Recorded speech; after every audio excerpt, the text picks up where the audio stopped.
Welcome back to another episode of Rehab Now with consultant physiatrist Dr. Paula Dawson, our rehabilitation medical doctor. I'm your host, Alicia Taylor. Today we have no stranger to Rehab Now, Jacine Johnson.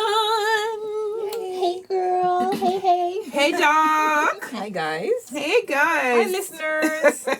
Today we're talking about pulmonary rehabilitation after COVID-19, such an important topic. Remember that you can check us out on Instagram, Rehab Institute Caribbean, Dr. Paula Dawson, or Alicia Taylor Music, as well as on Facebook, Rehabilitation Institute of the Caribbean, and our website, rehabcaribbean.com.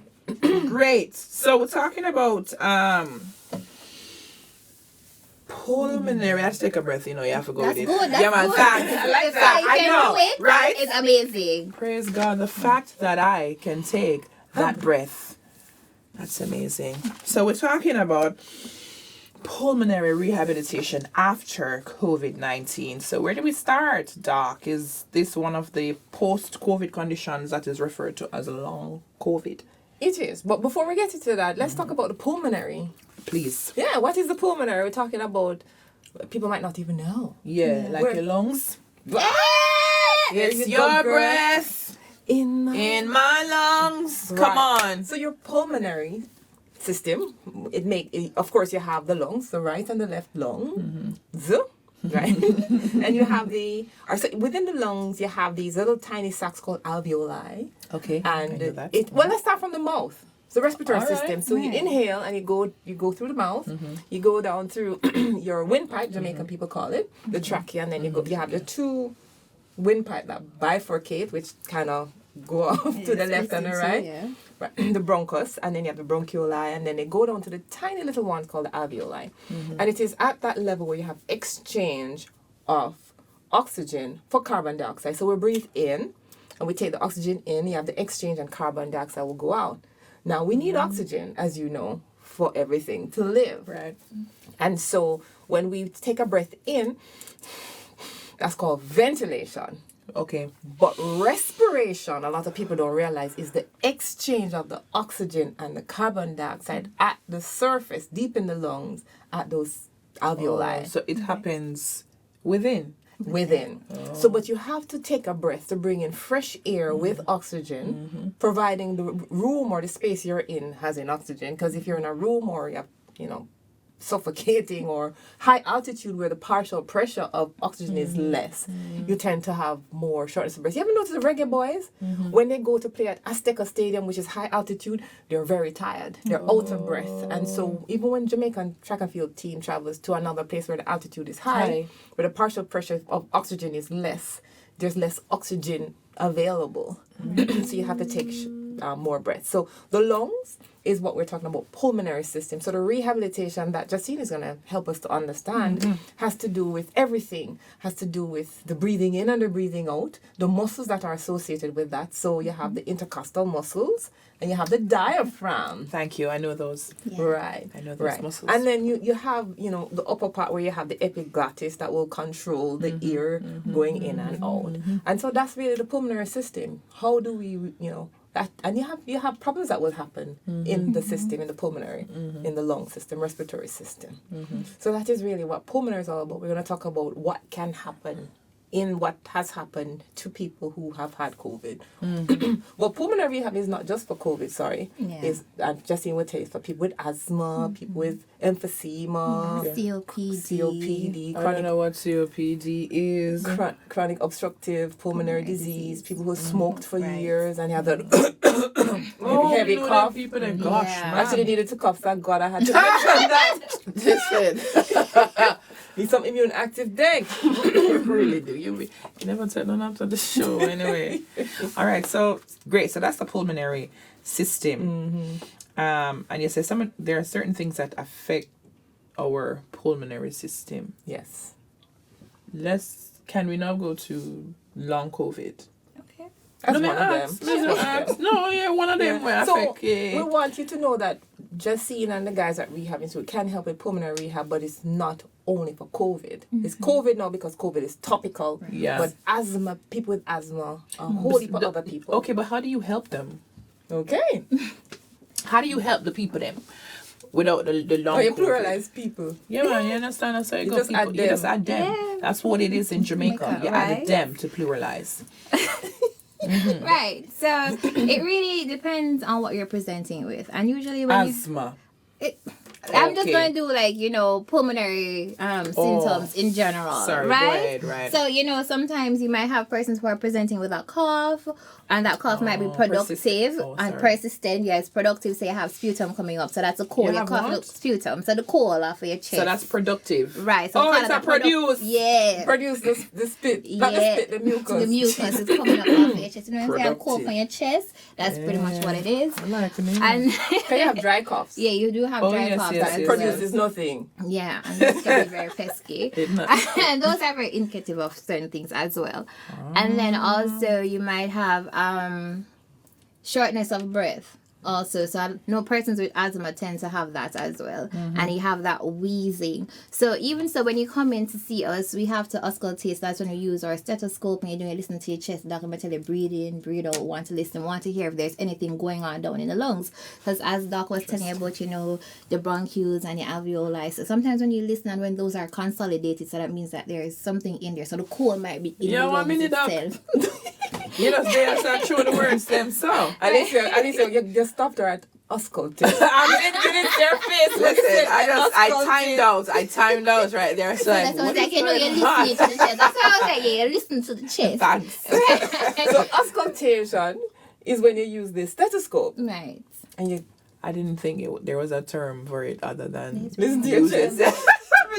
Let me just use a stethoscope and listen to your chest. Auscultate. But of course, Auscultate.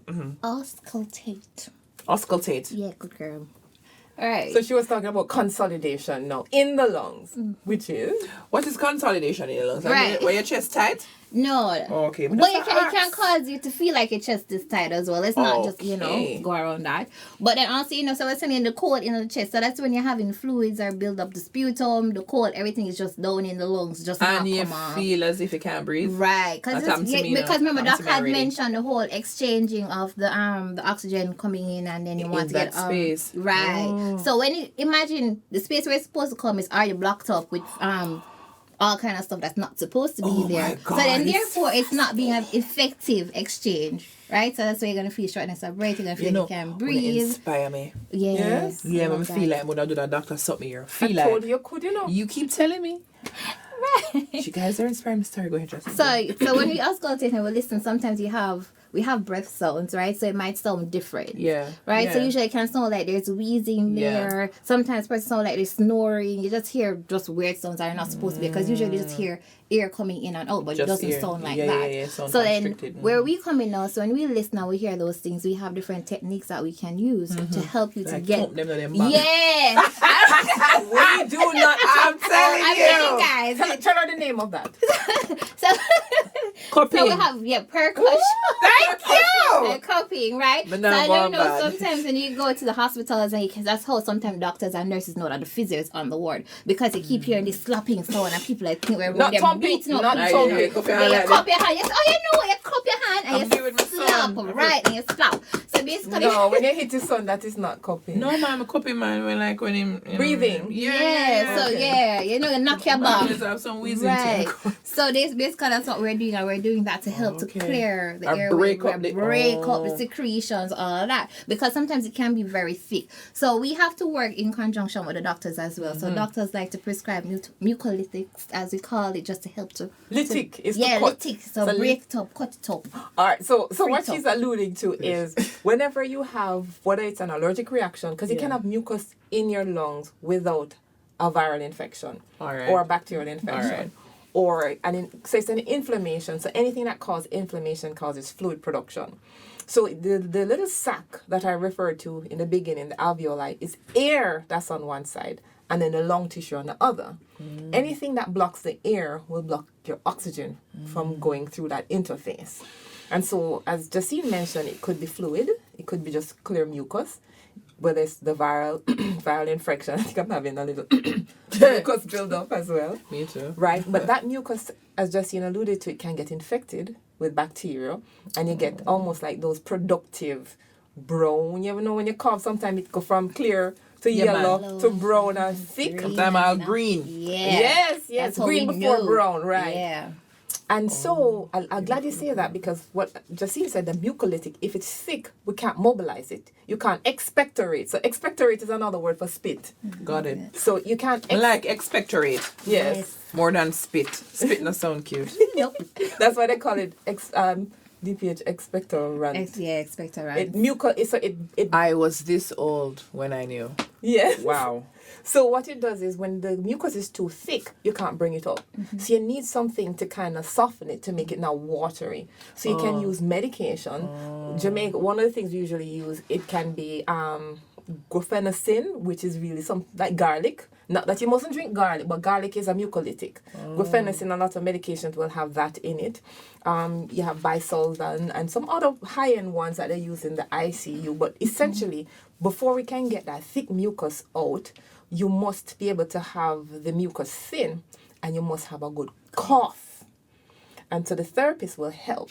You have to have a good cough? Yeah, man, You have because bad cough, but- yeah, A weak cough. a weak cough, you need a right? So strong we cough. tend to assess if you have a weak cough or a strong cough, because if you You make my cough strong now. So my cough weak. Or you make it strong. okay, so then that's why Doc had alluded to. She had mentioned that in our pulmonary system we have muscles as well. So we come in, we can strengthen muscles as well. We can facilitate these things. Or we have techniques where we can just help put our hands on each. We can press down on your chest wall to breathe. That will help to strengthen the muscles. So we have different ways of strengthening the muscles to help you to expectorate.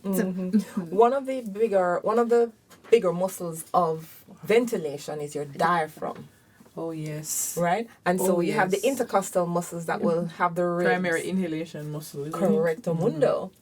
I like that. Thank you. Go ahead. Hello, sorry. Right, so you have the intercostal muscles that will increase the volume of your chest cavity so the lung can expand. Because the lung is really like a sponge. It has recoil and it can compress. And so the more you're able to expand the lungs by the muscles kind of lifting the ribs or the diaphragm going down and making more space, you'll get the air in.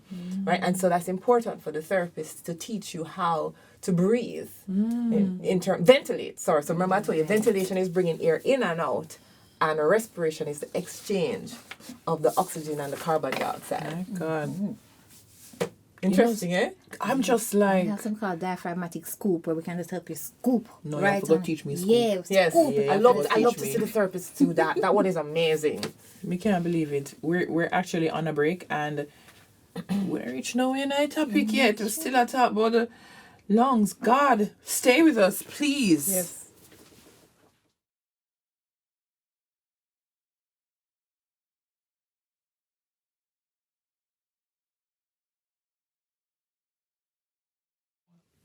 Welcome back to Rehab now. If you're just joining us, we're supposed to be talking about pulmonary rehabilitation after COVID-19.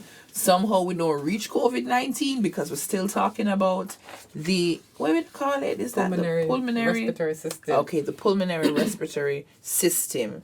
And so let me just hand over to the specialist, Jacine. Talk to us about, some of the conditions that affects the pulmonary respiratory system, like the pneumonia and the bronchitis and the COPD and them some beer. Go on, let me know, man. So you stop for. Yeah, man, and the asthma. You're making my and job stuff. easier. Thanks. So yeah, basically, there are lots of conditions, but the ones that you listed are the very common ones. Yeah. Common things are common. They like to say. So, usually, and the symptoms tend to really be the same. So we don't have to worry about doing much other different things for persons as well. So let's say for our pneumonia, persons tend to have a productive cough, quite productive. So I was telling you about our airway clearance techniques, as we like to call them, and we were talking about the percussion, and you were saying you used to, cup your hand and hit your son. Yeah, man. We use mechanical vibrators as well. That usually is quite fun for the patient. That's actually interesting. What is that? So the mechanical vibrator, as the name suggests, it's a vibrator.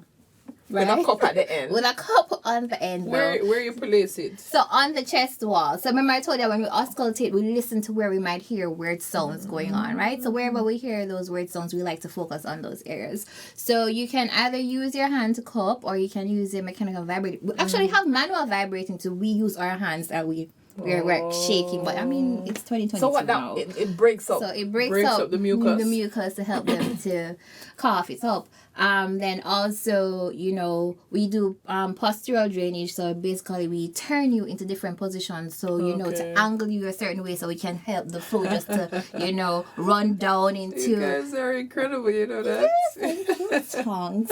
So it runs down into the main airway, so you can able to cough it up a lot better.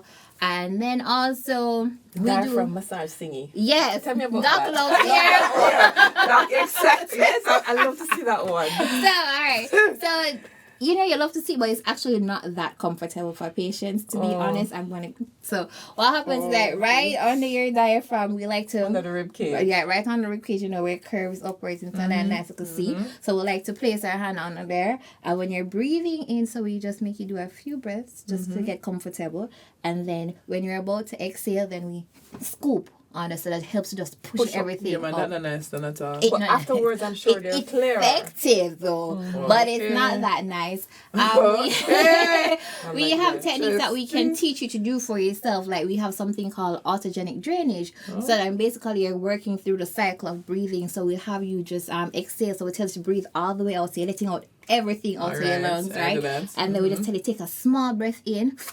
And then we say breathe all the way out again, and we just run through a cycle. And at the end of the cycle, we ask you to do a big cough. And usually that helps to really expectorate as well. I like you people so much. Yeah. You do that in singing, honestly? I do it in singing, but I didn't know what I was doing. So I mean, me never know me actually help like that. doing some lung exercise. Yeah. I call Right. it Farinelli exercise. Okay, sorry. What's it called? Farinelli exercise. Big word in music. See, exactly. You And we have this equipment that we can use as well, like an incentive spirometer, which Doc had wanted to talk about as well. Right. So it's called incentives. Pronounce it slowly. Incentive spirometer. Thanks. Because Right. I don't know Some where people say that spirometer. Or SPRI. spirometer. Okay. Right. You ever see it yet? Potato. So it's a tube that you put in your mouth that's connected to like a chamber with 3 little balls in there with some numbers on the cylinders. And so we ask you to breathe in and out, or breathe out, and you're trying to lift the balls. And when you lift it, when you don't have enough exhalation, you don't exhale a lot, it barely moves the balls. But when you exhale all the way, they go all the way up. So it teaches, it's incentive. So you see your work right there. And your goal is to get to the top. Right. So visual feedback is always good. Yes. And then also if we don't have those, we like to tell you can use a glove. So we get a glove, we put a straw in, and with some soap or water, some dishwater. One more time. Go on again. Or we put a glove, we fill it with water, we put a straw The latex in. glove. Right, and put some water in it, put the straw in, tape it around the top. I would just ask you to blow, because that's the cheaper way to do it, because not everybody Can afford the incentive spirometer. Most of the people. Right. So what I do? So what did I'm still not trying to figure out the Right, glove because one the bubble, the water is in the say blowing bubbles, so at least you can still see that you're doing something. So when you blow through the Right. straw, it bubbles if in you're the glove. Right. It's a cheap way to do it. Right. I mean, What we found is that? ourselves doing that a lot in our Do it hospital. yourself. It's expensive resourceful. I like that. Love it. Exactly. So we use these little things as well, and then we go through breathing exercises, especially for asthma patients. Well, I love to use something that we call the butterfly breathing exercise. All right. Right. So usually we tend to tell you to put your hands behind your head. This way you open your chest wall. So we have you breathe in. So you breathe in, open up the chest wall. And then when you're breathing out, then you're going to be folding all the Bring way your down. elbows forward. Bring your elbow forward and crunch down. So that helps to squeeze out that air tongue. And you breathe in, open up your chest. So you breathe in. Guys, if you're listening, Jacine is Right. putting her hands behind her head. Right. And as she inhales, she brings both elbows back. Right. Just expand your chest. Then when you're breathing out, you want to breathe out slowly and through your lips. And you're bringing your trunk downwards, and you're bringing your elbows in. Bring your elbows forward and right, to meet together in the front. Right. Does this help with the breaking up of the mucus? Well, this is really just to help with persons who are having shortness of breath, or if you're wheezing, because sometimes you feel like you can't breathe. Got it. So this is also relaxes you. So I tend to use it in my sessions, even with just regular persons, not chest patients, but just to help to teach you how to relax. And it's just good for your back as well. So, you're breathing in and out. So it helps to relax you. It helps to slow down your respiratory rates. Something we didn't mention, I want to just, I'm a technical person. Yes, So you some terms, so your total capacity is the all the air that fits in the lungs. And when you're taking regular in and out breaths, that's called your tidal volume, right? So when you have problems with the lungs, whether it is mucus inside the lung, something we didn't mention is restrictive disease, where you just can't expand the chest because the chest walls are tight, or the lung itself is tight, because we didn't even get into emphysema, which is after smoking, chronic obstructive pulmonary disease. But let's focus on the pneumonia. We didn't define what pneumonia was before. So pneumonia is inflammation or infection in the lung. And so inflammation or infection can be bacterial. Most people think pneumonia is only bacterial, but it can also be viral. It can also be fungal, right? You can get a pneumonitis, which is just inflammation. So these are inflammation in the lung. But to get back to what we're talking about as it relates to what Jacine was saying.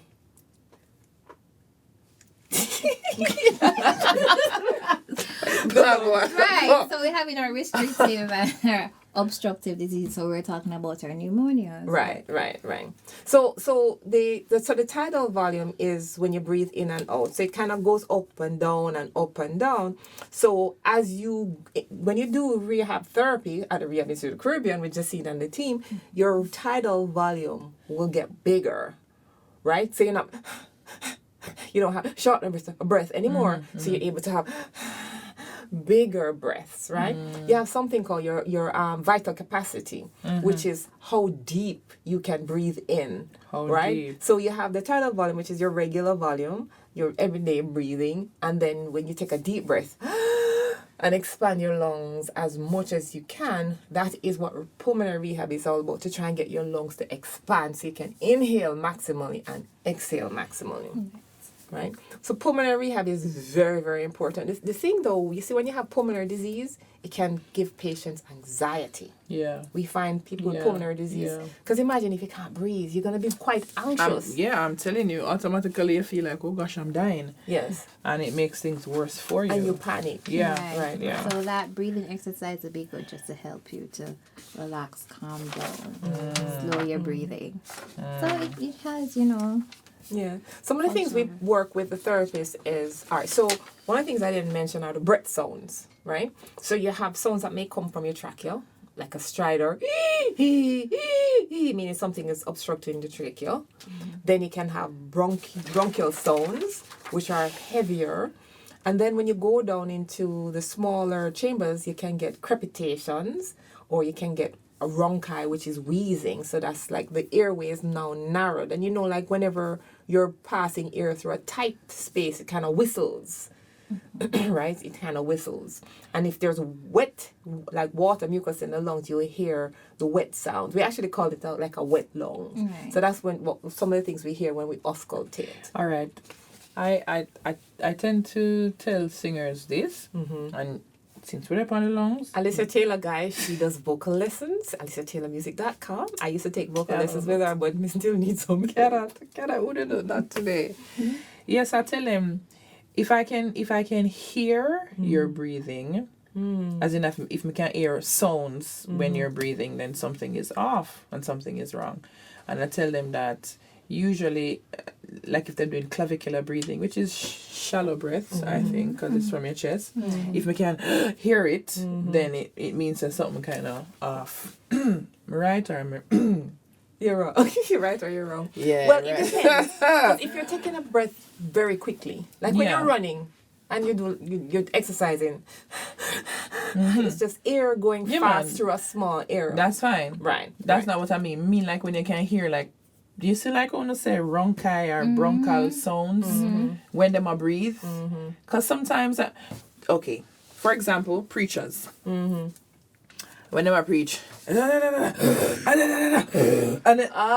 yeah. So let me tell you what that is. And I think that has to do with, and that is exactly why you do vocal lessons. Because the essence of vocal lessons is to let air out slowly. And when you let air out slowly, you don't make a sound. But if you let it out too fast, you will hear the breath sounds. So it may not be abnormal in a normal person that has no pulmonary issue. So it's just because you're letting in, you're taking in or letting out too fast. With the pastor, like, because I have to take a deep breath. Quickly. But if the pastor would say something and then take a breath slowly, you wouldn't hear anything, right? So essentially, I believe what you're trying to tell them is breathe in quietly without rushing the air in, so that teaches you how to have control in the intercostal and the diaphragm. That's right. So you let it out more control. So you are right. Thank you so much, So no man. COVID. Ding, ding, ding. COVID. I know no one talk about COVID. We're going to have to talk about COVID tomorrow or next day or next week, or we out of time. We out of time. But just to say that with COVID, people after COVID, they can still have everything we've spoken about can apply to COVID. Right. The shortness of breath, the apprehension, the Productive fatigue. cough. Yeah. Right. And so it can be in long COVID, as I mentioned in one of the episodes. And so pulmonary rehab can help you. If you've had COVID and you still have breathing issue, we can help you. Definitely. I like that. Pulmonary rehab can help you. Thank you, Dr. Dawson. Thank you, Jacine Johnson. That's all we have time for. Thank you very much to Power 106 and our studio engineers, our producer. Thank you to our sponsors, the Rehabilitation Institute of the Caribbean, Winchester MRI, Immune Active Link, and Almighty Studios. Give us a visit. Rehabilitation Institute of the Caribbean, located at Suite 2A to see Legany Post Mall. I will see you all next week. Same time, same place. Blessings. Blessings. Bye. Bye. Almighty Studios, a place to record and rehearse in first-class style, a place you will want to have your work showcased. Welcome to Almighty Studios, a place for you. At Almighty Studios, we're here to praise, to worship, and to serve, exalting the King of Kings in worship music, where vocalists, musicians, and producers are inspired. Our engineers have over 20 years of collective experience in the music industry and are skilled in the art of mixing and mastering. Contact us by calling or sending us a WhatsApp at 876-770-6282 or email us at admin@almightystudios.com. Follow us on Instagram, Almighty Studios.